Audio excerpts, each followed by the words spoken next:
মনিরামপুরে বরফকল মালিককে গুলি করে হত্যা। বিস্তারিত থাকছে মাসুদ রায়হানের প্রতিবেদনে। যশোরের মনিরামপুরে দুর্বৃত্তদের গুলিতে রানা প্রতাপ বৈরাগী বয়স ৩৮ নামে এক যুবক খুন হয়েছেন।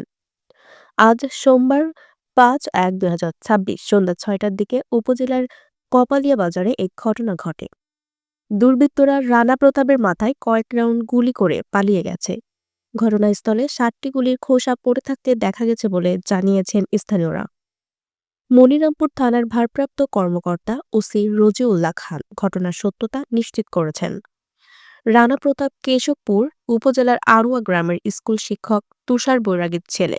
মনিরামপুরের কপালিয়া বাজারে তার বরফ কল রয়েছে।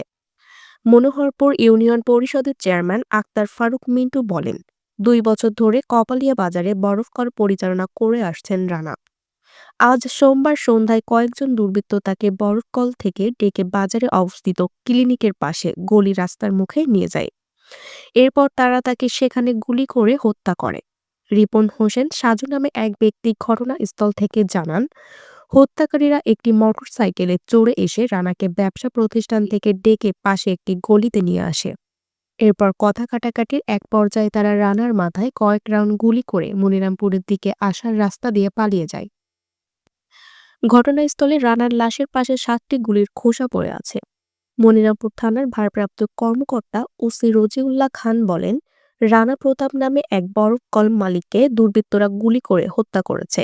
দুর্বৃত্তরা তার মাথায় একাধিক গুলি করেছে। খবর পেয়ে আমি ঘটনাস্থলে এসেছি।